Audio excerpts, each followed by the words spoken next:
안녕하세요. 채권맨입니다. 오늘은 차용증의 작성 요령과 효력에 대해서 간단하게 살펴보는 시간을 가져보도록 하겠습니다. 일상생활 중에서 금전거래를 하는 경우가 있는데, 그럴 경우에 차용증을 작성하는 경우가 있습니다. 그러나 차용증을 작성을 하실 때에 주의할 사항이 몇 가지가 있습니다. 통상적으로 차용증을 작성할 때에 일정한 무슨 법적인 문서 형식이라든가 양식이 있는 것은 아닙니다. 단순히 차용하였음, 돈을 빌렸음, 또는 고급스럽게 금전소비대차 계약이라는 그런 법적인 양식 용어를 사용을 해서 작성을 할 수도 있습니다. 하지만 일정한 어떤 양식에 의해서 작성할 필요는 없습니다. 단순하게 그냥 작성을 하시고 서로 간에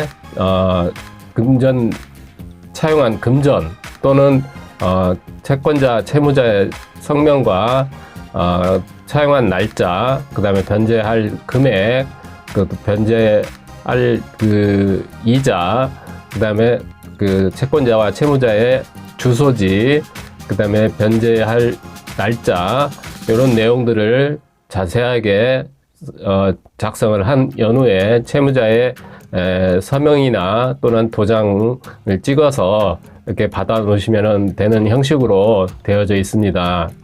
자, 그랬을 경우에 문제가 되는 경우가 있습니다.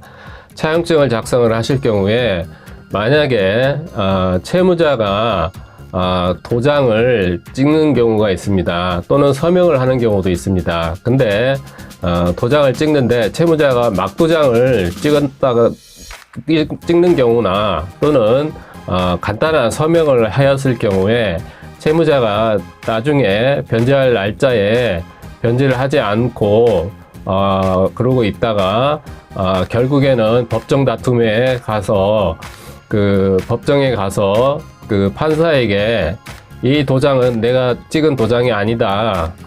채권자가 임의대로 찍은 도장이다. 채권자가 임의대로 파서 찍은 막도장이다. 라고 우기거나 또는 채권자가 임의대로 서명한 서명이다. 라고 우길 경우에는 승소할 수도 없는 경우가 생기는 경우가 있습니다. 그렇기 때문에 도장을 날인을 받으실 경우에는 필히 채무자의 인감도장과 인감증명서를 첨부를 해서 도장을 받기를 권유를 드리고, 그리고 서명을 받으실 경우에는 통상적으로 채무자로 하여금 자필로 채권 금액과 변제할 날짜와 채무자의 주민번호와 채무자의 주소지, 그 다음에 변제한 이자를 자세하게 채무자의 자필로 받아 놓으시기를 권유를 드립니다. 그래야 나중에 가서 성명 감정을 한다든가 자필 감정을 한다든가 이렇게 해서 증명을 할 수 있는 그러한 계기가 될 수가 있기 때문에 그런 게 좀 필요하다라고 말씀을 드릴 수가 있습니다.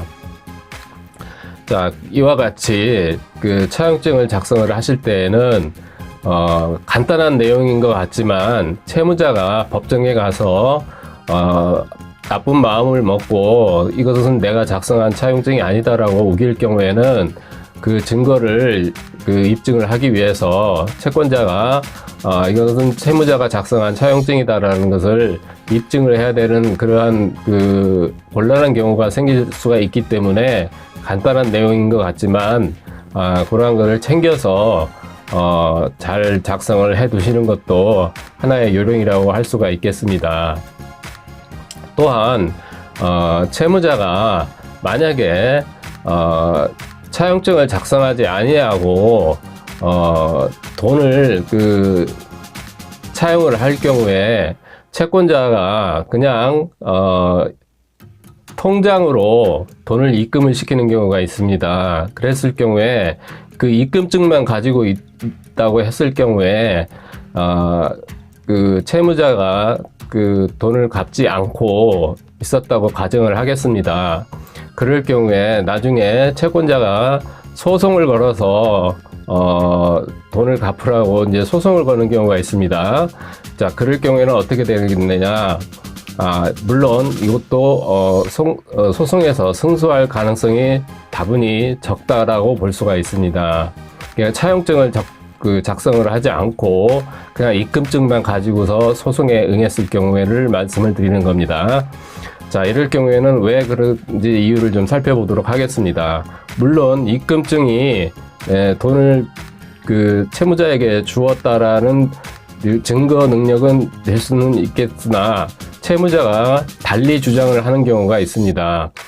이 돈은 내가 채권자로부터 받은 돈은 과거에 내가 채권자에게 빌려준 돈을 돌려받은 돈이다 라고 거짓으로 우길 경우에는 판사도 그 주장을 받아들일 경우가 있습니다. 그렇기 때문에 사실관계가 분명치가 않을 경우에는 채권자가 아무리 돈을 빌려준 게 사실이라고 할지라도 그 증거를, 입금증을 채권관계와 채무관계로서 입증이 되지 않는 경우도 간혹 있는 경우가 있습니다. 그렇기 때문에 이럴 경우에는 꼭 금전관계를 하실 경우에 정확하게 차용증을 작성을 해 놓으실 필요가 있다라고 할 수가 있겠습니다.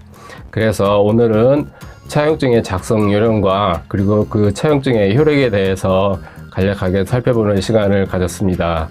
이상 채권맨이었습니다. 감사합니다.